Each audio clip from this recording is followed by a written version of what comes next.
بسم اللہ الرحمن الرحیم. السلام علیکم. پروگرام نئی سوچ کے ساتھ میں ہوں آپ کا میزبان افضال احمد. ناظرین، یہ مہینہ جو ہے یہ رحمتوں کا مہینہ ہے، برکتوں کا مہینہ ہے اور انعامات کا مہینہ ہے. اللہ پاک نے انسان کو بہت ساری نعمتوں سے نوازا ہے اور اس میں ایک عظیم نعمت اولاد ہے.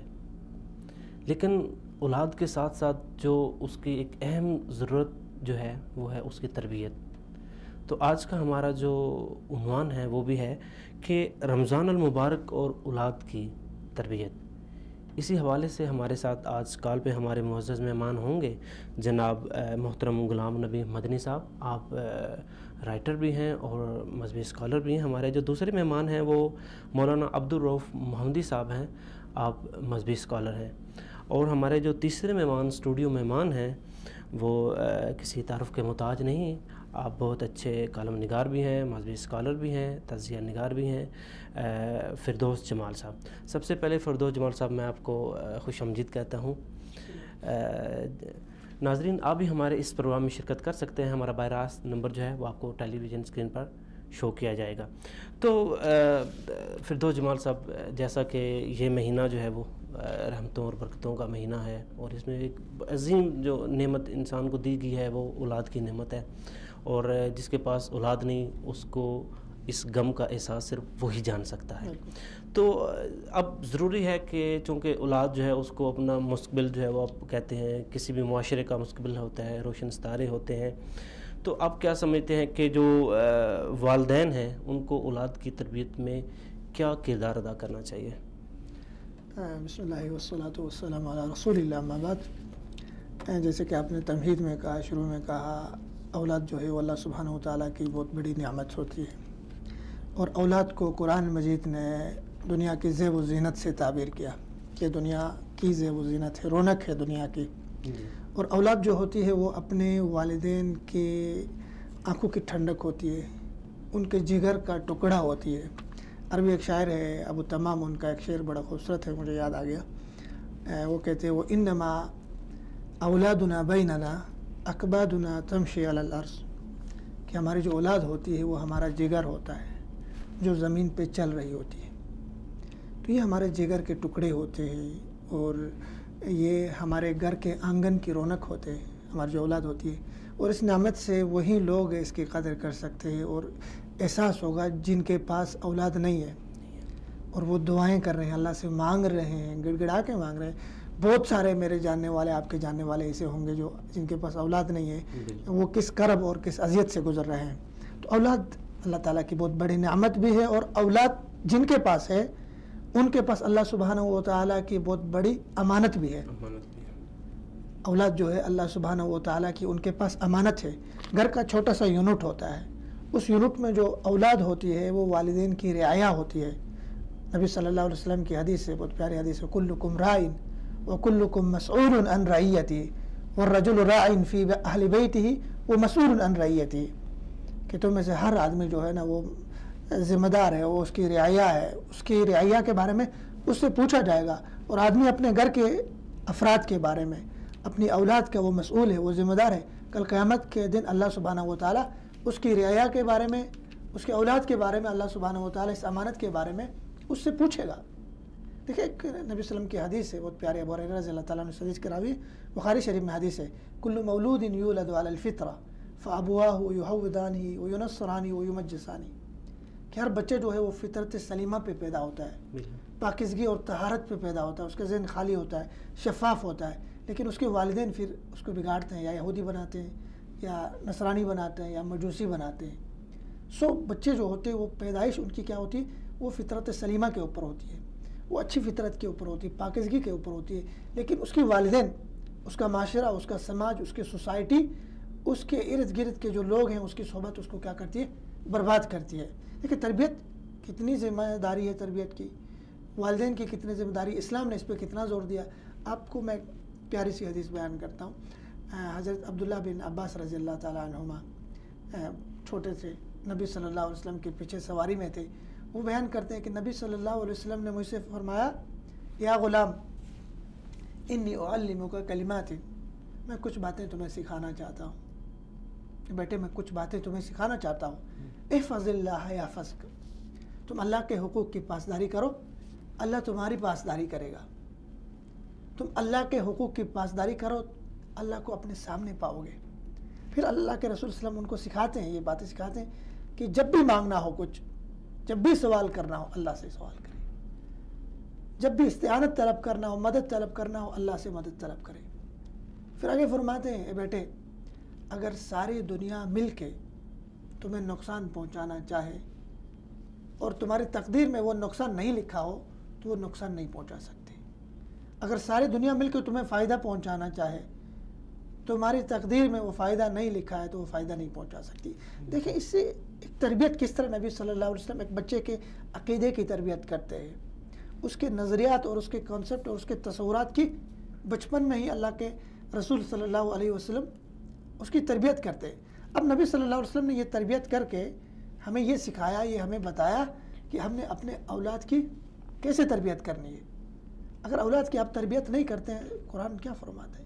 انما اموالکم اولادکم فتنہ، تمہاری اولاد اور تمہارے یہ مال تمہارے لیے فتنہ بن جائے گا، تمہارے لیے آزمائش اور ابتلاء اور امتحان کا سبب بن جائے گا، اور قیامت کے دن اس کی مسئولیت آپ کے ذمہ ہے.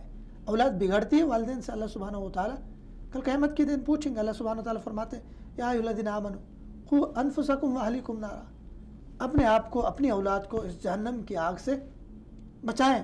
اب آگے یہ مبارک مہینہ آ رہا ہے. جی اب یہاں پر ایک چیز جو ہے، یہ چیزیں آپ کو پریکٹیکل لائف میں بھی ملتی ہیں کہ جن والدین نے اپنے بچوں کی تربیت اچھی کی ہوتی ہے ان کے لیے اچھا صلہ دنیا میں بھی سامنے نظر آ رہا ہوتا ہے، اور جن لوگوں نے اپنے بچوں کی طرف توجہ نہیں دی تو وہ معاشرے میں رہ کے، معاشرے کی برائیوں میں رہ کے وہ بھلے پڑے ہیں، تو وہ والدین کے لیے ہی دنیا میں بھی عذاب وہ سامنے نظر آتا ہے. آپ دیکھ رہے ہوں گے ایسی کافی ساری مثالیں آپ کے سامنے نظر آتی ہیں. والدین کو پھر جب جو والدین اپنے بچوں کی تربیت اچھی نہیں کرتے، بچپن میں ان کی اصلاح اچھی نہیں کرتے ہیں، پھر وہ جا کے والدین کی نہ صرف بدنامی کا باعث بنتے ہیں بلکہ بڑھاپے میں پھر والدین کو اٹھا کے اولڈ ہاؤس میں جمع کرا کے آتے ہیں. بالکل. تو یہ تو ہمارے اللہ سبحانہ و تعالیٰ یہ رزلٹ دنیا میں دکھاتا ہے. بلکہ والدین کی تربیت سے دیکھیں، نبی صلی اللہ علیہ وسلم نے اپنی بیٹی کی تربیت کی، فاطمہ رضی اللہ تعالیٰ عنہ. حضرت عائشہ رضی اللہ تعالیٰ عنہ فرماتی ہیں کہ حضرت فاطمہ جو ہے نبی صلی اللہ علیہ وسلم کے سب سے زیادہ مشابہ تھی، چونکہ اس کی تربیت کا جو عکس تھا، اس کا جو اثر تھا، وہ حضرت فاطمہ رضی اللہ تعالیٰ عنہ پہ نظر آتا تھا. یہ ایک مجھے یاد آ رہا ہے، ڈاکٹر یہ مصطفیٰ سبائی وہ کہتے ہیں کہ کسی شرعی عدالت میں ایک چور کو سزا ہو گئی کہ اس کے ہاتھ کاٹے جائیں، تو جب سزا سنی تو اس نے چیخ کے بلند آواز میں کہا میرے ہاتھ کاٹنے سے پہلے میری والدہ کی، میری ماں کی زبان کاٹ دیں. انہوں نے کہا وہ کیوں؟ انہوں نے کہا میں نے بچپن میں ہمسائے کے انڈے چوری کر کے لائے تھے تو میری ماں نے مجھے شاباش دیا تھا، اور میری ماں کی شاباش کی وجہ سے میں ایک پیشہ ور چور بن گیا. ٹھیک ہے، تو اولاد کی جس طرح کی تربیت ہوگی، جس طرح کی والدین تربیت کر لیں گے، ٹھیک ہے نا، اسی طرح کا اثر اس کو دنیا میں نظر آئے گا. تو یہ والدین کی تربیت کے حوالے سے ہے. بالکل. آپ اس کو یوں بھی کہہ سکتے ہیں کہ کسی بھی جو کامیابی کی جو سیڑھی ہے یا جو برائیوں کی طرف جانے کا سبب، وہ بعض اوقات آپ کے والدین بھی بن سکتے ہیں. جی بالکل. تو آپ کیا سمجھتے ہیں کہ تربیت اولاد کے جو عملی اقدام ہیں وہ ہمیں کس طرح کرنے چاہیے؟ دیکھیں، اب سب سے پہلے تو ہم رمضان کے مہینے میں ہیں، اور رمضان اور تربیت اولاد کا بہت گہرا تعلق ہے. اس حوالے سے ہمارے سامنے سلف کی، ہمارے جو صحابہ کرام ہیں، ہمارے جو ائمہ ہیں، ان کی بہت خوبصورت مثالیں موجود ہیں. ٹھیک ہے، اب بخاری شریف کی ایک روایت ہے، حضرت جو ہے نا ربیع بنت معوذ رضی اللہ تعالی عنہ، صحابیہ ہیں، وہ فرماتی ہے کہ ہم اپنے بچوں کو رمضان میں روزے رکھواتے تھے، چھوٹے بچوں کو. تو ہم پھر کیا کرتے تھے، جب روزے رکھواتے تھے تو ان کے لیے ہم اون سے کھلونے بناتے تھے، اون کے کھلونے بنا کے رکھتے تھے. جب وہ بچے کھانے کی طلب کرتے یا کھانے مانگتے، ان کو ذرا بھوک لگتی تو ہم وہ کھلونے ان کو دیتے تاکہ ان کا دل بہلتا رہے یہاں تک کہ افطار ہو جاتی. ٹھیک، یہ ان کا ایک طریقہ ہوتا تھا تربیت کا اپنے بچوں کو روزے رکھوانے کے. آپ اپنے بچے کو دیکھو، حدیثوں میں آتا ہے کہ 7 سال کی عمر میں آپ نے اس کو حکم دینا روزہ اپنا نماز پڑھنے کا. اسی طرح روزے کا آپ نے اس کو حکم دینا ہے، روزے کی اس کی تربیت کرنی ہے. حضرت عمر رضی اللہ تعالیٰ عنہ کے پاس ایک بوڑھے شخص کو لایا گیا، اس نے رمضان میں شراب پی لی تھی، رمضان کی حالت میں اس نے شراب پی لی تھی. تو حضرت عمر رضی اللہ تعالیٰ عنہ نے اسے 80 کوڑے مارنے کا حکم دیا اور کہا کہ اس کو یہاں سے جلا وطن کر کے شام بھیجا جائے. اس کو شام بھیج دیا گیا. پھر حضرت عمر رضی اللہ تعالیٰ عنہ اس کو شام بھیجنے کے بعد بیٹھ کے کہتے ہیں دیکھیں رمضان میں اس نے شراب پی لی، رمضان میں، حالانکہ رمضان میں ہمارے بچے روزہ رکھتے ہیں۔ تو یہ ہوتا تھا کہ سلف میں ہمارے جو صحابہ کرام تھے ان میں ایک بہترین تربیت کا ایک نظام ہوتا تھا، وہ اپنے بچوں کی تربیت کرتے تھے، بچوں کی ترغیب ان کو دیتے تھے، ان کے نفسوں کا ان محاسبہ کرتے تھے، ان کا تزکیہ کرتے تھے، اور ان کو بڑے محبت کے ساتھ، ایسا نہیں جبر کے ساتھ، ضروری نہیں ہے کہ ان کو آپ نے مار دے کر میں زیادہ نہ رکھوائے، ٹھیک ہے نا، بڑی محبت کے ساتھ، چونکہ جو بچہ ہوتا ہے وہ کوئی بھی عمل بہت جلدی کر جاتا ہے، آپ بچپن میں جو چیزیں اس کی عادت بن جاتی ہے وہ پھر بڑھاپے تک اس کا ساتھ نہیں چھوڑتی ہے۔ اگر کوئی بری عادت وہ سیکھتا ہے، اس میں آپ یہ بھی کہہ سکتے ہیں کہ اگر گھر کا ماحول جس طرح اس کو فراہم کیا جائے اسی چیز کو وہ دیکھتے ہوئے اپنی جو آنے والی زندگی ہے اس کو اپنے عملی ملاتا ہے۔ تو اب دیکھیں کہ اگر ایک گھر میں آپ والدین جو ہیں وہ روزہ رکھ رہے ہیں تو ظاہری بات ہے کہ جو بچے ہیں وہ والدین سے ہی سیکھتے ہیں، ان کی جو عادات ہوتی ہیں، ان کی جو جس طرح ان کا طریقہ کار ہوتا ہے وہ اسی کو دے کے پکڑتے۔ اگر آپ موبائل کے اوپر، آج جس طرح کا دور ہے کہ آپ موبائل کے اوپر کھیل رہے ہیں تو آف کورس آپ کے بچے جو ہیں وہ موبائل کی طرف ہی جائیں گے۔ اگر آپ کمپیوٹر کے اوپر بیٹھے ہیں تو وہ کمپیوٹر کی طرف جائیں گے۔ اگر آپ ایکسرسائز کر رہے ہیں تو بچے آپ کو دیکھ کے ہی ساری چیزیں پک کرتے ہیں۔ اس پہ ایک عربی شاعر کا، اور مجھے چونکہ شاعری طور سے وہ ابو العالی مروری کا بڑا خوبصورت ہے، وَيَنشَأُ نَاشِئُ الْفِتْيَانِ فِينَا وَيَنشَأُ نَاشِئُ الْفِتْيَانِ مِنَّا عَلَى مَا كَانَ أَوَّدَهُ أَبُوهُ، جس طرح والدین تربیت کریں گے بچے اس طرف جائیں گے، ایسے بنیں گے۔ تو بچوں کی تربیت اور پروان اسی طرح بچے چڑھتے ہیں جس طرح والدین کو وہ کرتے ہوئے دیکھتے ہیں۔ اگر بچہ دیکھتا ہے والد جھوٹ بولتا ہے، بچہ دکان پہ جاتا ہے دیکھتا ہے کہ کوئی چائنا کی ایک چیز ہے، والد اس کو جاپانی بنا کے بھیج رہا ہوتا ہے، بچہ یہ ساری چیزیں غیر شعوری طور پہ سیکھ رہا ہوتا ہے۔ وہ جھوٹ بولنا بھی والد سے سیکھتا ہے، وہ مسجد میں جا کے نماز پڑھنا بھی والد سے سیکھتا ہے، ٹھیک ہے نا۔ والد اگر خود نماز کے لیے نہیں جا رہا ہے، والد روزہ کھا رہا ہے گھر میں بیٹھ کے، یہ ساری چیزوں کا اثر بچے کے ذہن پہ پڑے گا اور بچے کی تربیت اسی نہج پر ہوگی۔ ایک چھوٹا سا واقعہ میں آپ کو بتاتا ہوں اگر آپ کے پاس لمبا نہ ہو جائے ٹائم۔ یہ ایک عربی کوئی لڑکا کسی مغربی ملک میں جا کے کسی یونیورسٹی میں پڑھ رہا تھا، تو وہاں کسی گوری کے ساتھ اس کو محبت ہو گئی، تو وہ غیر مسلمہ تھی، اس کے ساتھ یہ شادی کرنا چاہتا تھا، تو پیچھے اس کے والد نے کہا بھائی تم شادی نہیں کر سکتے ہو۔ بہرحال اس نے کافی کوشش کی کہ اس کے والدین کو راضی کرے اپنے، تو والدین نے ایک شرط میں اجازت دی کہ تم اس کو مسلمان بناؤ، پھر ہم راضی ہو جائیں گے شادی کرنے کے لیے۔ تو اس نے گوری سے یہ بات کی کہ میں تمہیں جو ہے نا اسلام کی دعوت دیتا ہوں۔ اس نے کہا کوئی پرابلم نہیں، اگر آپ کے والدین نے یہ شرط رکھتی ہے تو میں اسلام کی اسٹڈی کرتی ہوں، تو مجھے کتابیں لا کے دے دو اسلام کی۔ اس نے قرآن اور کچھ کتابیں حدیث کی لا کے دیا، تو وہ تھوڑی سی وہ تھی عقل مند تھی، کافی باشعور تھی۔ اس نے کہا کہ تم 4 مہینے مجھ سے دور رہو، میں سے ملنا نہیں، 4 مہینے میں اسلام کی اسٹڈی کر لوں گی۔ 4 مہینے اس نے اسٹڈی کی۔ اب اس کے لیے 4 مہینے اس بندے پہ کیسے گزرے ہوں گے، اس سے علیحدہ رہا۔ بہرحال 4 مہینے کے بعد وہ اس سے ملنے کے لیے گیا، انہوں نے کہا آپ نے اسلام پڑھا کیسے لگا؟ اس نے کہا میں مسلمان بن گئی الحمدللہ، میں نے اسلام قبول کیا، لیکن آپ سے شادی نہیں کروں گی۔ اس نے کہا کیوں؟ کہا تم مسلمان نہیں ہو۔ اس نے کہا تم مسلمان نہیں ہو، میں نے جس اسلام کو پڑھا ہے وہ مسلمان تم نہیں ہو، ٹھیک ہے نا۔ اب اس کا قصور کس پہ؟ اس کے والدین پہ، جس نے اس کی تربیت نہیں کی۔ یہ قاعدہ عمومی قاعدہ تو نہیں، لیکن عموماً ایسا ہوتا ہے جب والدین اچھی تربیت نہیں کرتے ہیں، خود اچھے نہیں ہوتے ہیں، خود جھوٹ بولتے ہیں، خود نماز نہیں پڑھتے ہیں، خود زکوٰۃ نہیں دیتے ہیں، خود گالیاں بولتے ہیں، خود سگریٹ پیتے ہیں، خود غلط کام کرتے ہیں، اخلاقی جرائم کا ارتکاب کرتے ہیں، ٹھیک ہے نا، سماج میں ان کا اچھا کردار نہیں ہوتا ہے، تو اس کا اثر بچوں پہ پڑ جاتا ہے اور بچے پھر اسی طرح کی پروڈکٹ ہو جاتے ہیں، وہ اس طرح کا ہے۔ بالکل اسی طرح آپ دیکھیں کہ اب ایک نعمت جو سب سے بڑی نعمت اس کو مل گئی کہ وہ مسلمان کے گھر میں پیدا ہوا، لیکن اس سے بھی بڑی جو نعمت ہے جو تربیت اس سے محروم ہو گیا۔ اور اب یہ دیکھنے میں تو یہ ہے نا کہ اب بچے تو ہم بڑے فخر سے کہہ رہے ہوتے ہیں کہ ہمارا بچہ ماشاءاللہ سے جی مسلمان ہے۔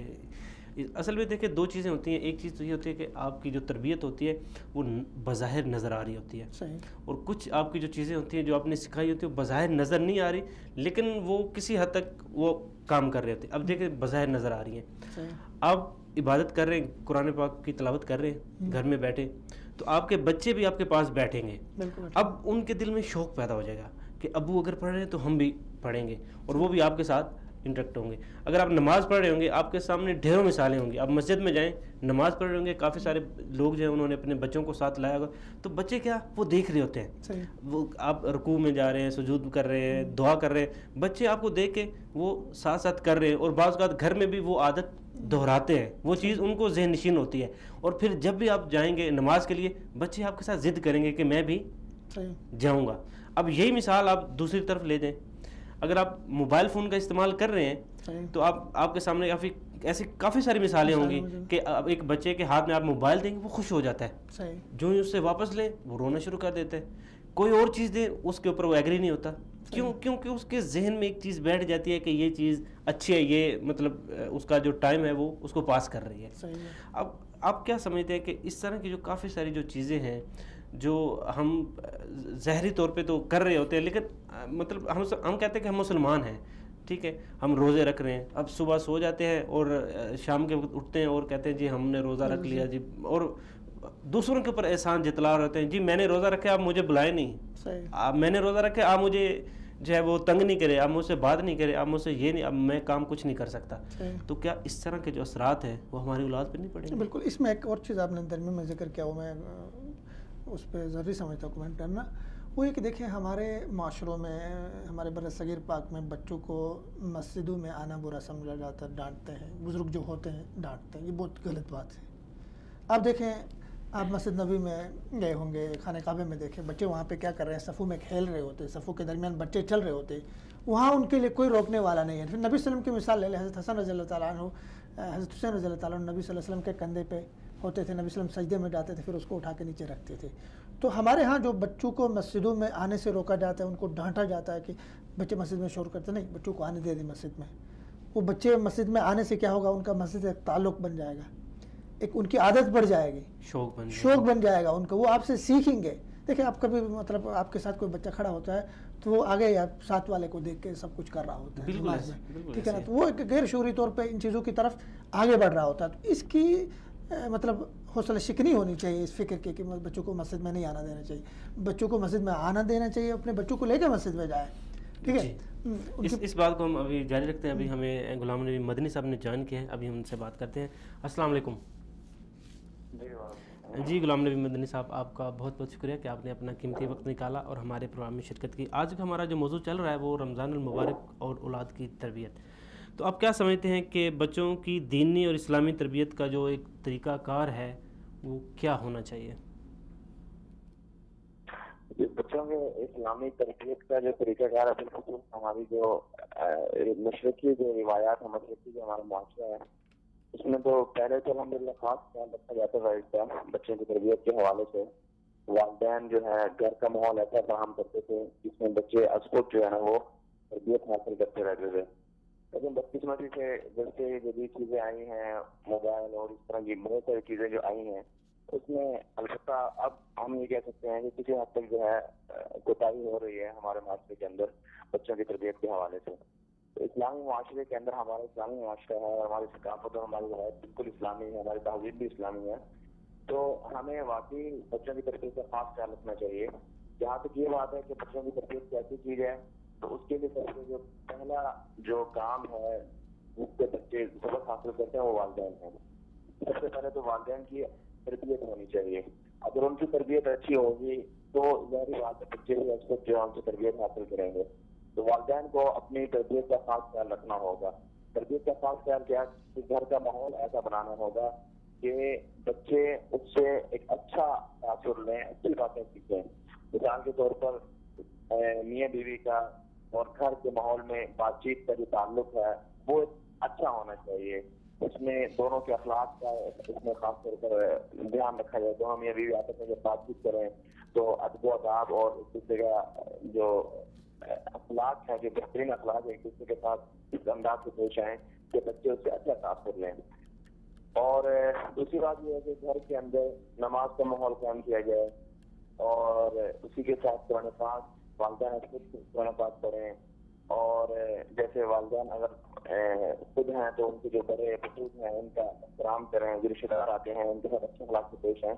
تو یہ بنیادی چیزیں ہیں جو بچوں کی تربیت میں اثر انداز ہوتی ہیں اور جن کا خاص خیال رکھنا چاہیے۔ لیکن بدقسمتی ہمارے ہاں یہ المیہ ہو گیا ہے۔ جی غلام نبی مدنی صاحب، چونکہ ابھی رمضان المبارک کا مہینہ ہے، ابھی ساری چیزیں جو ہیں وہ تقریباً پریکٹیکل ہی ہو رہی ہیں، ابھی تقریباً ہر گھر میں جو ہے وہ روزہ رکھا جا رہا ہے، نماز پڑھی جا رہی ہے، قرآن پاک پڑھا جا رہا ہے، تو یہ ایک بہترین موقع ہے. کیا اس سے بھی فائدہ اٹھانا چاہیے کہ نہیں اٹھانا چاہیے؟ اور میرے خیال میں کہ اسلامی طریقہ کار کا ایک جو پریکٹیکل نمونہ ہے وہ اس مہینے میں سب کے سامنے ہے. اب اس کو دیکھتے ہوئے والدین کو جو ہے وہ اپنے بچوں کی تربیت کس طرح کرنی چاہیے؟ جی بالکل بالکل، یہ تھا کہ اصل تو یہ ہے کہ پورے 12 مہینے جو ہے سب کو بہت ایسا بنانا چاہیے کہ آپ کو تربیت بہتر ہے. لیکن کیونکہ رمضان کا مہینہ ایک خاص مہینہ ہے، اس میں ہر آدمی یہ چاہتا ہے، ہر مسلمان کی خواہش ہوتی ہے کہ وہ زیادہ سے زیادہ عبادات کرے، نیک کام کرے. تو جس طرح وہ خود نیکی کی طرف بڑھتا ہے تو اس سے ایک ماحول، جو گھر کا ماحول ہے وہ اچھا ہو جاتا ہے. اس کے واقعی بچوں کو تربیت، اچھی تربیت ملتی ہے. تو لیکن اس جو رمضان کا فلسفہ اور جو رمضان کا درس ہے وہ یہ ہے کہ جو ماحول ہم رمضان کے اندر اپنے گھروں کا بناتے ہیں کہ روزے کا خاص اہتمام کرتے ہیں، افطاری کے لیے الگ سے دسترخوان لگتا ہے، بچوں کو خصوصی طور پر جو ہے اس بات پر قائل کیا جاتا ہے کہ وہ روزہ رکھتے ہیں، ان کو خاص چیزیں بتائی جاتی ہیں، بعض جگہوں پر انعامات دیے جاتے ہیں بچوں کو روزہ رکھنے پر. تو ہونا یہ چاہیے کہ یہ جو ماحول رمضان میں بنتا ہے یہ ماحول پورا سال چلتا رہے. جو رمضان میں ہم عبادات کرتے ہیں، قرآن پاک کا اہتمام کرتے ہیں، وہ ہمیشہ کے لیے چلتی رہیں اور اس میں کوئی تعطل نہیں آنا چاہیے. اس سے واقعی جو ہے بچوں کو ایک خاص وہ اس میں کافی بہتری آئے گی. جی غلام نبی مدنی صاحب، آپ کا بہت بہت شکریہ کہ آپ نے اپنا قیمتی وقت نکالا اور پروگرام میں شرکت کی. جی فردوس صاحب، جیسا کہ غلام نبی مدنی صاحب نے بھی بڑی اچھی بات کی ہے کہ آپ کو گھر کا جو ماحول ہے اس میں جو اخلاق ہے وہ بہت ضروری ہوتا ہے. اب دیکھیں یہی چیزیں جب ہم گھر میں اگر اخلاق پیدا کریں گے، گھر میں جب ظاہری بات ہے اگر بچے کوئی چھوٹا موٹی کوئی شرارت کر دیتے ہیں، نادانی میں کوئی ایسی چیز کر دیتے ہیں، تو وہاں پر جو برداشت کا ایک لیول ہے وہ ہم ہر وقت برقرار رکھتے ہیں.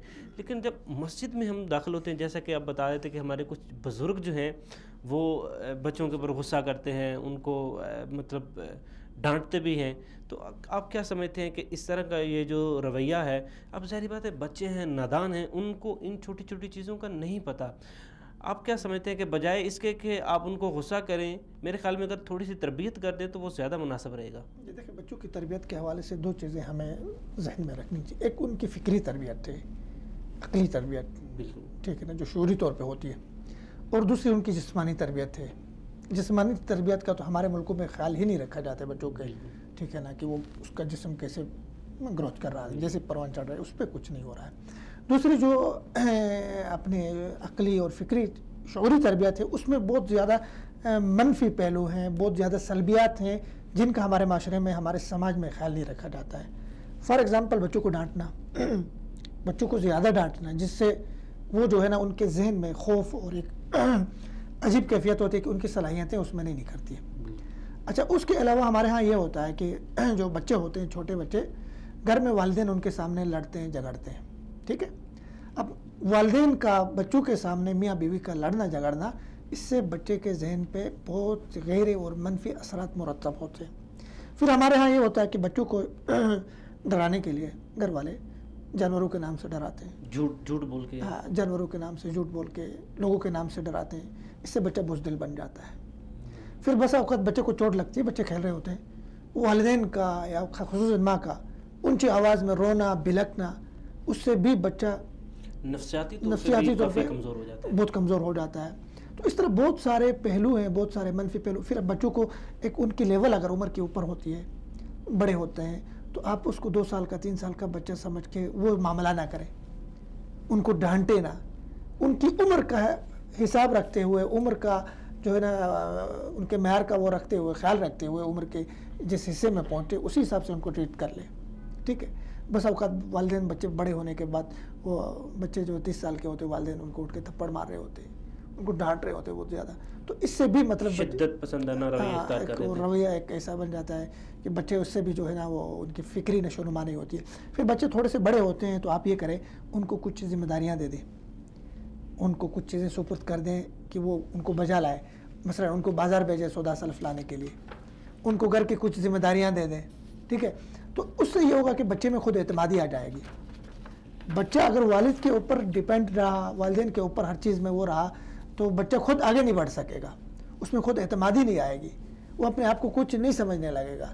جب بچے کو آپ تھوڑی سی ذمہ داریاں دے دیں گے، تھوڑے سے چھوٹے موٹے کام دے کے اس سے دیکھیں کہ وہ کام کس طرح بجا لاتا ہے. اگر کام وہ اچھی طرح سے بجا لاتا ہے اس کی حوصلہ افزائی کریں، اس کے لیے انعام دے دیں، ٹھیک ہے نا.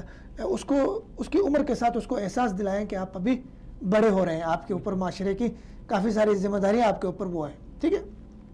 تو یہ بچوں کی تربیت کے لحاظ سے ضروری ہے کہ ان کو شعوری اور فکری تربیت بھی ساتھ ساتھ کی جائے. پھر والدین یہ ہوتے ہیں کہ مطلب دیکھیں ایسے والدین بھی تھے، حضرت سفیان ثوری بہت بڑے محدث اور امام گزرے ہیں. ان کی والدہ نے اپنی زندگی میں چرخہ کاٹا چرخہ، اور چلاتے ہوئے پوری زندگی وہ یتیمی میں اس نے زندگی گزاری. سفیان ثوری نے وہ کہتی تھی میں چرخہ جو ہے نا وہ چلاتی رہوں گی اور آپ کے لیے خرچہ نکلتا رہے گا. وہ بیچاری بہت ضعیف تھی لیکن اس کے باوجود اس نے اپنے بچے کے لیے سب کچھ کیا، تو بعد میں اتنا بڑا محدث اور اتنا بڑا امام وہ بن کے آ گیا، ٹھیک ہے. تو یہ ہوتا ہے کہ والدین بچے کے لیے قربانی دے دیں، ٹھیک ہے نا. اچھا پھر اس کے ساتھ ہمارے ہاں یہ ہوتا ہے کہ بچوں کو کھانے میں ساتھ نہیں بٹھایا جاتا ہے. آپ اپنے بچے کو اپنے ساتھ کھانے میں بٹھائیں، ان کو سکھائیں کہ بھائی آپ نے بسم اللہ پڑھ کے کھانا ہے، اپنے سامنے سے کھانا ہے. حضرت عمر بن سلمہ رضی اللہ تعالیٰ عنہ وہ بیان کرتے ہیں حدیث سے کہ میں جب چھوٹا تھا اللہ کے رسول صلی اللہ علیہ وسلم کے ساتھ کھانا کھا رہا تھا تو میرے ہاتھ آگے پیچھے ہوتے تھے برتن میں، کبھی سامنے سے کھایا کبھی کسی اور کے سامنے سے کھایا. تو اللہ کے رسول صلی اللہ علیہ وسلم مجھے کیا کرتے تھے، سکھاتے تھے بیٹے اللہ کا نام لے کے کھاتے ہیں، اپنے سامنے سے کھاتے ہیں، ٹھیک ہے نا. تو یہ نبی صلی اللہ علیہ وسلم کی کیا تھی، تربیت تھی. محبت کے ساتھ شفقت کے ساتھ بچوں کو اپنے ساتھ بھی کھلاتے تھے اور ان کی تربیت کا خصوصی اہتمام بھی کرتے تھے. تو بدقسمتی سے ہمارے ہاں یہ چیزیں، ان چیزوں کا فقدان ہے، ان چیزوں کا خیال نہیں رکھا جاتا ہے. تو آپ کیا سمجھتے ہیں کہ بھئی یہ جو مہینہ ہے اس مہینے میں ظاہری بات ہے کہ اسلام کو جو ہے وہ دوسرے لوگوں تک پہنچانا یہ ہر مسلمان کے اوپر فرض ہے. تو تبلیغ کا جو ہمارا ایک سلسلہ ہے ہمارے لیے کتنا بہترین ایک موقع ہے کہ ہم اس کو، ابھی ہمیں عبدالرؤف محمدی صاحب نے جوائن کیا، ابھی ہم ان سے بات کرتے ہیں. السلام علیکم.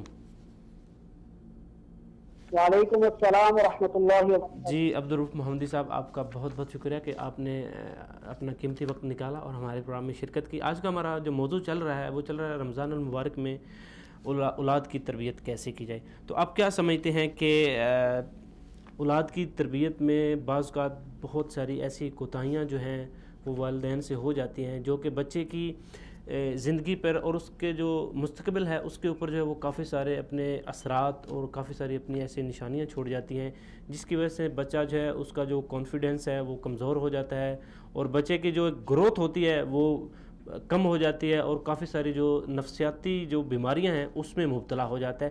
تو آپ کیا سمجھتے ہیں ایسی وہ کون سی وجوہات ہیں، ایسی وہ کون سی کوتاہیاں ہیں جو والدین کرتے ہیں اور اس کا جو نتیجہ ان کے بچے کے اوپر بچے کو بھگتنا پڑتا ہے اور ان کی جو اولاد ہے اس کے اوپر وہ اثرات پڑتے ہیں؟ جی بسم اللہ الرحمن الرحیم. میں سب سے پہلے تو آپ کا شکر گزار ہوں کہ آپ نے مجھے موقع عنایت فرمایا یہاں پر گفتگو کرنے کا. بہت اہم موضوع ہے جس کا انتخاب کیا آپ نے. بچوں کی تربیت یہ وہ بنیاد ہے کہ جو ایک معاشرے اور سوسائٹی کو سدھرنے کی بنیاد فراہم کرتی ہے. اگر بچوں کی اچھی تربیت ہوگی، ان کی صحیح تعلیم و تربیت کا اہتمام ہوگا تو وہ ایک مثالی معاشرہ وجود میں آ سکتا ہے. لیکن اگر بچوں کی تربیت ٹھیک نہیں ہوگی تو کل کلاں جو مستقبل میں جتنا بگاڑ پیدا ہوگا، جتنی مشکلات ہوں گی، جتنا معاشرہ بگڑے گا، اس ساری چیزوں کی جو بنیاد ہے وہ دراصل یہی ہے کہ بچوں کی تربیت صحیح نہیں ہوتی. جی تو آپ کیا سمجھتے ہیں جی آپ کیا سمجھتے ہیں کہ یہ تو ایک بنیادی چیز ہوگی کہ آپ بچوں کی جس طرح تربیت کریں گے اسی طرح کا جو ہے مستقبل آپ پائیں گے، اسی طرح کے آپ کے بچے جو ہیں وہ معاشرے میں ابھر کے آئیں گے. تو آپ کیا سمجھتے ہیں کہ ابھی ایسی چیزیں جو ہیں ہمارے والدین جو ہیں وہ کر رہے ہیں جو بچوں کو جو ہے وہ بھگتنا پڑتا ہے؟ اب دیکھیں ابھی رمضان کا مہینہ ہے لیکن بعض والدین جو ہیں وہ روزہ نہیں رکھ رہے، اپنے بچوں کے سامنے جو ہے وہ روزے کا احترام نہیں کرتے، نماز نہیں پڑھتے. اگر کچھ رکھ رہے ہیں تو وہ صبح کو سوتے ہیں اور شام کو اٹھ کے جو روزہ افطار کر دیتے ہیں. اب اس ساری صورتحال کو دیکھتے ہوئے ایک بچہ جو ہے اس کے ذہن میں کیا اثرات جا رہا ہے؟ وہ ایک روزے اور رمضان کا جو مہینے کا ایک جو مقصد ہے، ایک جو فلسفہ ہے، وہ اس کو اپنے ذہن میں کس طرح ذہن نشین کر رہا ہے؟ جی بالکل، بہت اہم نقطے کی طرف آپ نے اشارہ کیا ہے.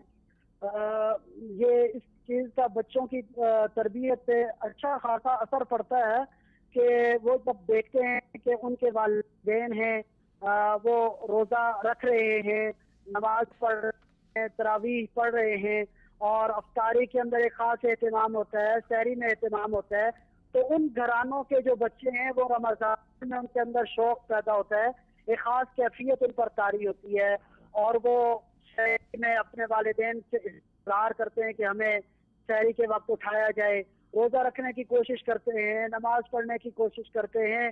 افطاری کے اندر خاص طور پہ بچوں کو بڑا شوق ہوتا ہے کہ ہم دوسروں کو جا کے افطاری دیں، پڑوسیوں کے گھر جا کر کھانے پینے کی چیزیں تقسیم کریں.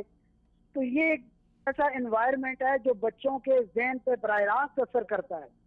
اس کے مقابلے میں وہ بچے کہ جن کے ہاں تربیت کا اہتمام نہیں ہوتا اور رمضان اور غیر رمضان میں کوئی تفریق نہیں ہوتی، تو ان بچوں کا ان کو آپ دیکھ لیں کہ وہ رمضان کے بغیر اور پھر آگے ان کی زندگی پہ بھی اس کے برے اثرات مرتب ہوتے ہیں.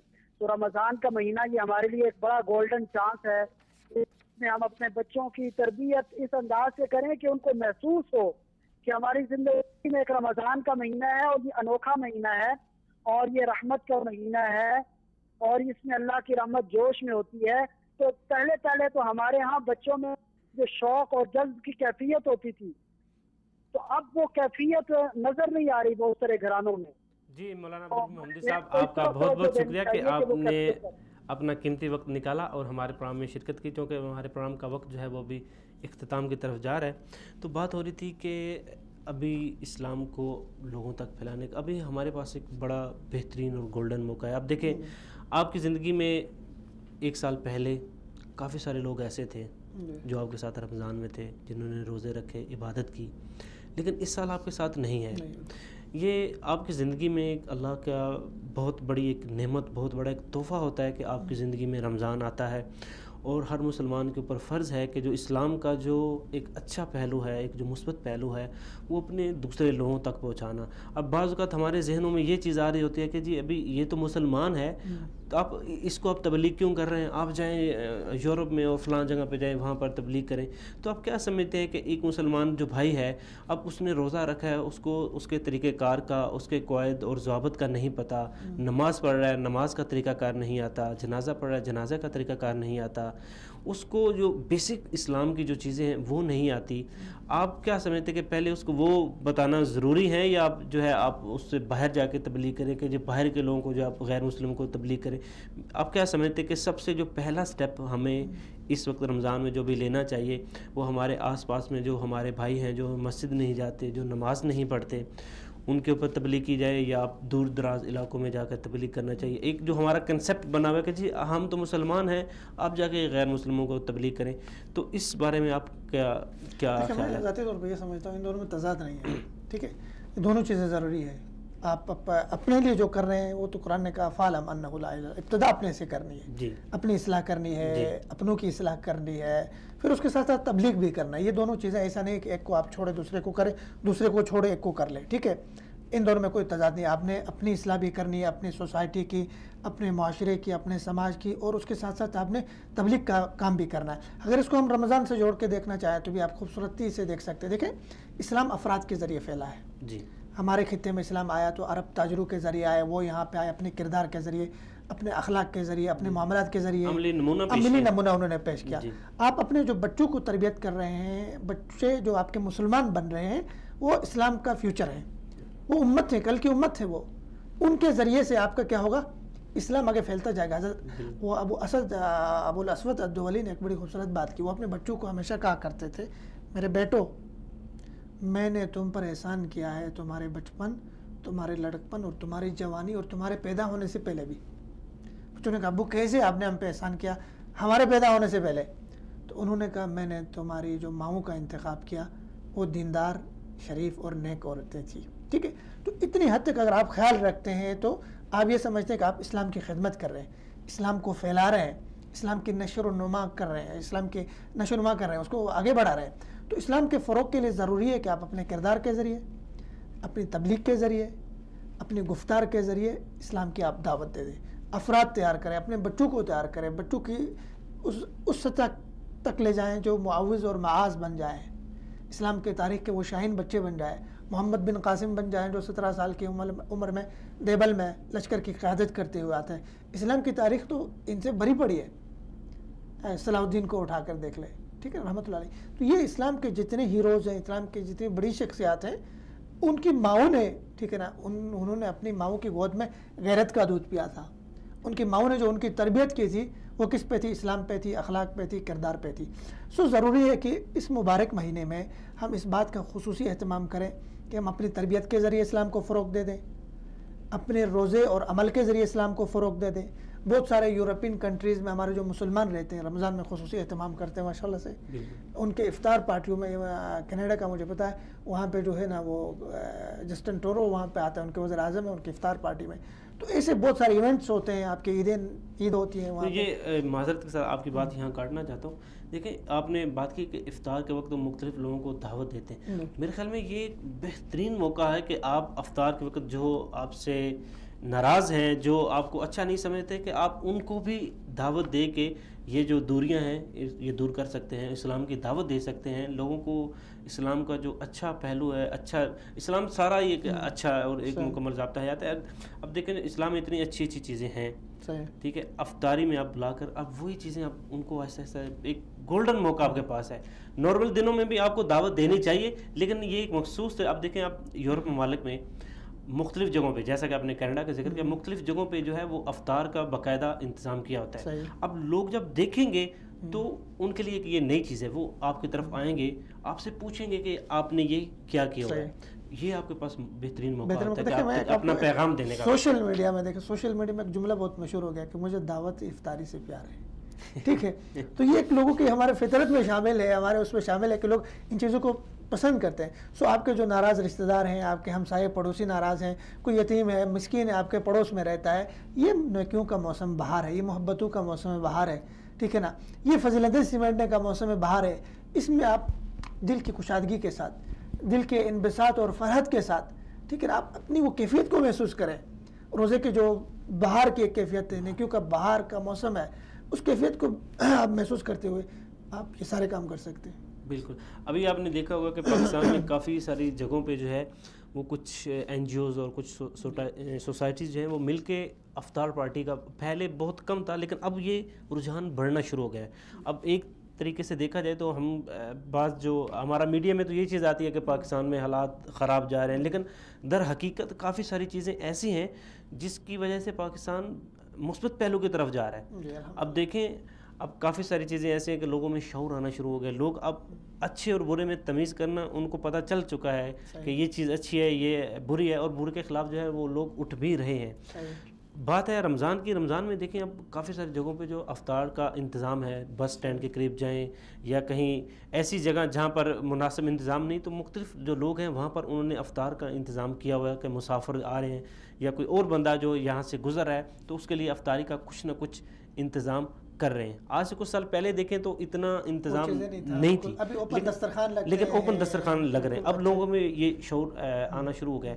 تو آپ کیا سمجھتے ہیں کہ اس کو مزید کس طرح جو ہے بڑھایا جا سکتا ہے؟ بالکل، اس کو جتنا آپ بڑھاوا دے دیں گے، جتنا اس پہ آپ خصوصاً بازار میں دیکھو سارے تاجر ہوتے ہیں، تاجر کمیونٹی ہوتی ہے، اور اسی بازار میں کچھ وہ ریڑھا چلانے والے بھی ہوتے ہیں، کچھ بیچارے ٹھیک ہے نا مزدور لیبر بھی ہوتے ہیں۔ دیکھیں تاجر کے لیے کوئی اتنی بڑی بات نہیں، کوئی تاجر سوسائٹیز ہوتی ہے، تاجروں کی ٹھیک ہے تنظیمیں ہوتی ہیں، وہ اپنے بازار میں ٹھیک ہے نا دکانیں بند کریں، بازار میں بٹھائیں دسترخوان، ٹھیک ہے نا۔ اسی طرح ہر فیلڈ کے لوگ اپنے، اس سے کوئی فیکٹری ہے وہ فیکٹری والے، کمپنی ہے کمپنی میں، تو اس سے ایک زبردست قسم کی ایک ایمانی کیفیت بھی ہوگی، ایک بہترین، ایک خوبصورت، ایک محبت اور مودت کا پیغام ہوگا۔ اس کا اثر پھر رمضان کے بعد کے معاملات میں پڑے گا، بالکل ایک خوشگوار موسم بن جائے گا اور اس میں ایک مزہ افطاری کا مزہ آئے گا، تاجر ہے نا اس کا تعلق بہترین بہتر مضبوط ہو بنے جائے گا، وہ گا، ایک دوسرے کے اخلاقی سطح ان کی بلند ہوگی، ایک دوسرے کا رسپیکٹ اور احترام آ جائے گا۔ تو یہ ضروری ہے ان چیزوں کو فروغ دیا جائے۔ تو رمضان ہر حوالے سے ہم اپنے رمضان کے اندر ہم ہر حوالے سے اپنے معاشرے کی، سماج کی تربیت کر سکتے ہیں، تو دسترخوان تو ان میں سے ایک ہے۔ بالکل۔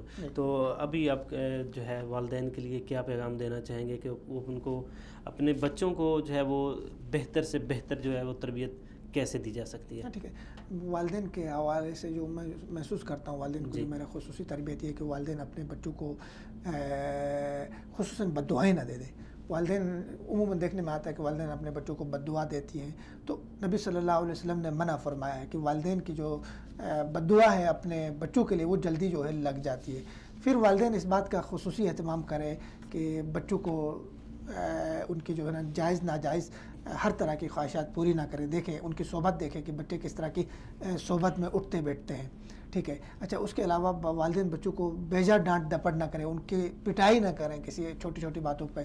ان کو ٹھیک ہے نا، ان کے سامنے ایسے الفاظ کا استعمال نہ کریں کہ وہ بچے ان کو پک کریں اور ان کو اٹھائیں اور ان برے الفاظ ان کے جو ہے نا زبان پہ چڑھ جائیں. بچوں کی تربیت کے لیے والدین کے لیے میں یہی کہوں گا کہ بچے جو ہے اللہ سبحانہ و تعالیٰ کی آپ کے پاس امانت ہے، اور اس امانت کے بارے میں اللہ سبحانہ و تعالیٰ کل قیامت کے دن آپ سے پوچھے گا. اگر اس بچے کی تربیت آپ اچھی کرتے ہیں، اس کی آپ اچھی اس کو سماج میں ایک اچھا فرد بناتے ہیں، تو اس کا آپ کے لیے اجر ہوگا. اور اچھا بچہ آپ چھوڑ کے جائیں گے تو وہ کل قیامت کے دن آپ جب، بلکہ قیامت سے پہلے بھی آپ یہاں سے جب جا چکے ہوتے ہیں، گزر چکے ہوتے ہیں، تو اچھا بچہ آپ کے قبر پہ کھڑے ہو کے اور آپ کے گزرنے کے بعد اپنی نمازوں میں آپ کے لیے دعا کرے گا. تو یہ میرا پیغام. جی فردوس جمال صاحب، آپ کا بہت بہت شکریہ کہ آپ نے اپنا قیمتی وقت نکالا اور پروگرام میں شرکت کی. اس کے ساتھ ساتھ عبدالرؤف محمدی صاحب، آپ کا بھی بہت بہت شکریہ، اور غلام نبی مدنی صاحب، آپ کا بھی بہت بہت شکریہ کہ آپ نے اپنا قیمتی وقت نکالا اور ہمارے پروگرام میں شرکت کی. ناظرین، رمضان کا مہینہ جو ہے یہ عملی عبادات کا مہینہ ہے. ویسے تو ہم سارا سال جو ہے عبادت کرتے ہیں، لیکن اس مہینے میں جو ہے وہ جو عبادت ہے وہ ہم پہلے سے زیادہ کرتے ہیں. روزے رکھتے ہیں، قرآن پاک کی تلاوت کرتے ہیں، اور ہمارے بچے جو ہیں یہ ساری چیزیں دیکھ رہے ہوتے ہیں.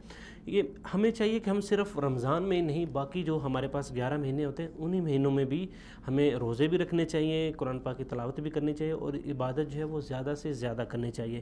کیونکہ ہمارے جو بچے ہیں وہی ہمارا مستقبل ہیں، اور کسی بھی معاشرے کے جو بگاڑ ہوتا ہے یا کسی بھی معاشرے کی جو ترقی ہوتی ہے وہ آپ کے بچے ہوتے ہیں. آپ جس طرح اپنے بچوں کو ٹرین کریں گے، جس طرح ان کی تربیت کریں گے، وہی آپ کا مستقبل ہوگا، وہی آپ کا معاشرہ ہوگا. تو ناظرین، آپ کو ہمارا یہ پروگرام کیسا لگا؟ اپنی قیمتی فیڈ بیک ہم تک ضرور پہنچائیں. ملتے ہیں اگلے پروگرام میں، تب تک کے لیے السلام علیکم.